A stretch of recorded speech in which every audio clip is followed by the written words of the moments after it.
Cheesy the Podcast, presented by Just Cheesy Productions.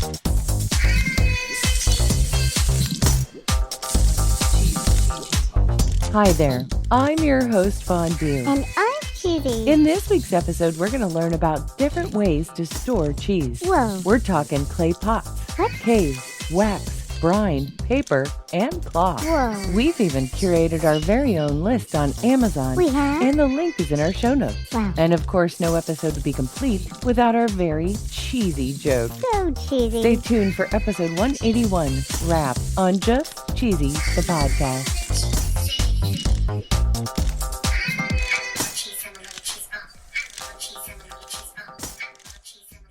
I don't know about you, Cheesy, but for the most part, I don't give a second thought to the way my cheese is packaged. Nope. Most everything I buy comes in plastic. Yeah. But did you know that the invention of plastic wrap was pretty new, really? It is? And it was in 1949? Whoa. According to RocketIndustrial.com, some of the earlier methods include clay pots, cloth, wax, and cheese paper. Whoa. And it seems to me that people were storing cheese in whatever they could find. According to cheese-store.com, they stored it in things like leaves Whoa. and animal hides. Ew. And they even covered it with things like bark and straw. Wow. In the Middle Ages, they used wooden barrels. Really? And in the 19th century, we see the advent of tinfoil. Oh. And the biggest reason that we're interested in this is because it actually needs to be stored in some way. Yeah. Now, obviously, they were making cheese because milk spoiled too quickly. Yeah. And a lot of the materials allowed the cheese a level of protection against external contaminants, Oh, yeah. which made it possible to transport it and store it for longer periods. Right. Clay pots can be found all the way back to the Neolithic period. Holy cow. Cheese could be stored and preserved in pots by either wrapping individual wheels in salt or immersing them in a salty brine. Wow. And the pots could even be buried underground to protect the contents from going bad in hot climates.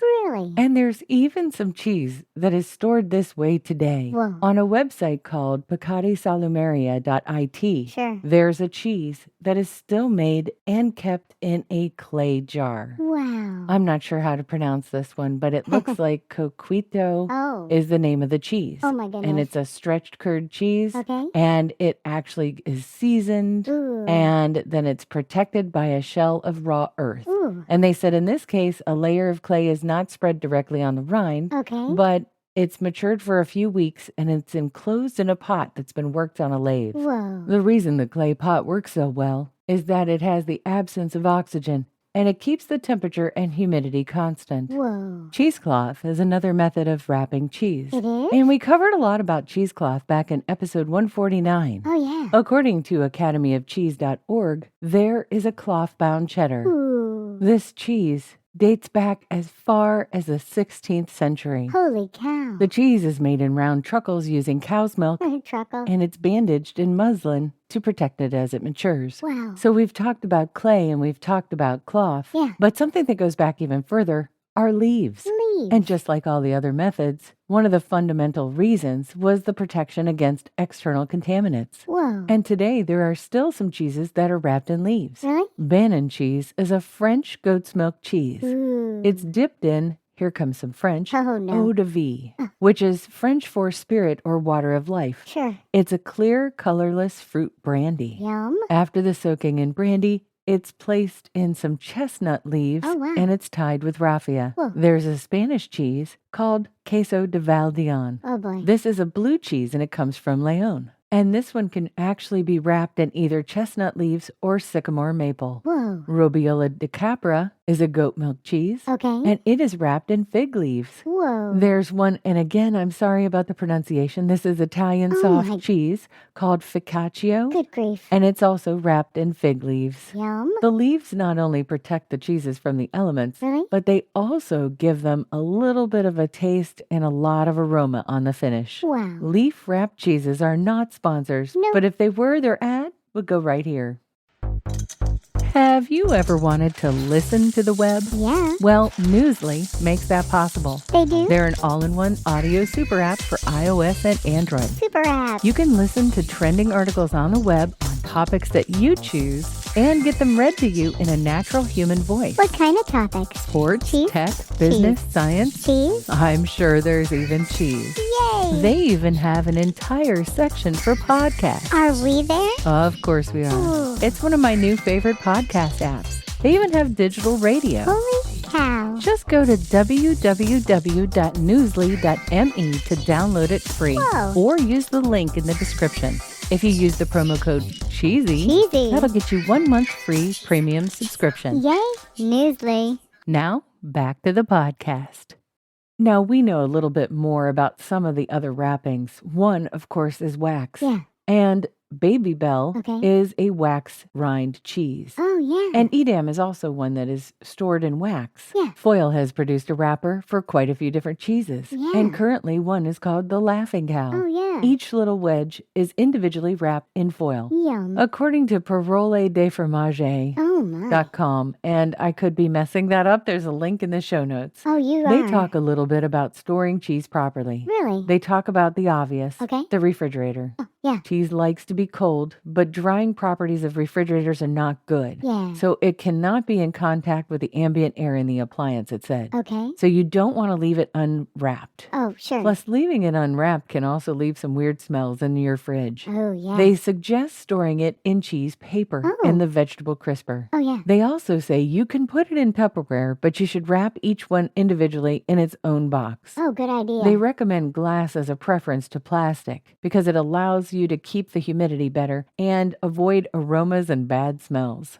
And if you have a cheese platter, they say keep the original packaging if you have the ability, because then you could put it back in there and keep it individually. Oh, yeah. So let's talk a little bit about plastic. Okay. I know currently how I keep my cheeses, especially when I do American style block of cheese, I wrap it very tightly in saran wrap. Oh, yeah. And I do that because I took a trip once to Cabot Creamery, and that's what they actually recommended to keep yeah. it from getting too many smells in the fridge and keeping it from going moldy. Oh, yeah. But plastic was a relatively new invention. Like we said earlier, 1949 was when it kind of broke into the industry. Whoa. And as far as packaged shredded cheese, the first one to do that was Sargento in 1958, according to BizTimes.com. Wow. And it wasn't until 1986 that Sargento introduced what they called a zip pack, the first resealable packaging for its products. Whoa. And that wasn't very long ago. No? One of the most famous plastic wrapped cheeses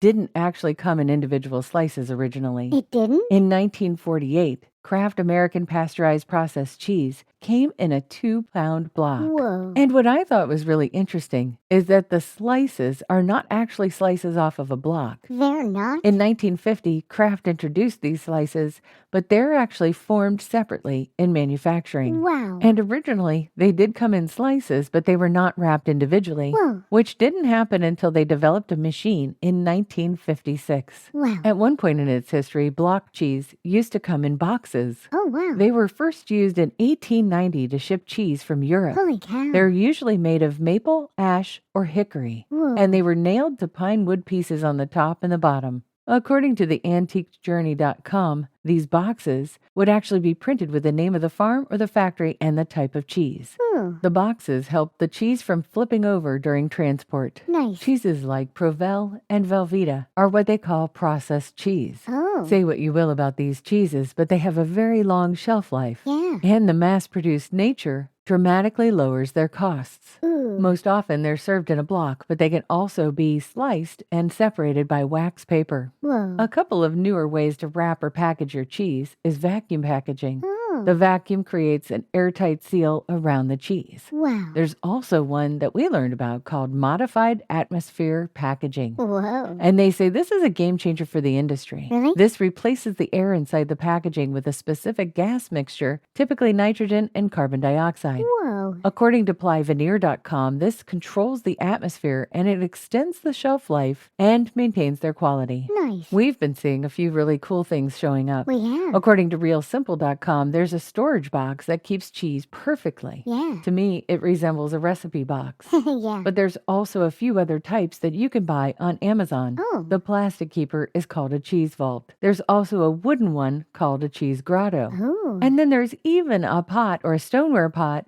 that keeps shredded Parmesan cheese. Wow. Amazon also has some butcher paper and some cheese storage bags. Nice. Or you can even use parchment paper from the grocery store. Oh, yeah. We've got a link in our show notes to our curated list on Amazon called Cheese Storage. Click it. You know, we've had a couple of others. The Gift of Cheese. Yep. We've had one called Golden Cheese and some of our very favorites. So please check it out. I'm ready for a joke, Fondue. Okay. Why is American cheese so good at R&B? I don't know. Because it is smooth and individually wrapped. Get it wrapped? Yeah, it was kind of dumb. Oh, I know. It was kind of dumb. I probably should have went with this. Yeah. What's cheese's favorite music type? Who knows? R and brie. Oh. Ha, ha, ha, ha. That one's cliche. Maybe. But it is a little bit cheesy. Thanks for listening to Just Cheesy the Podcast, episode 181, Wrap. Thank you. Don't forget to check out our show notes where we have a link to our very favorite items on Amazon. And stay cheesy, everybody.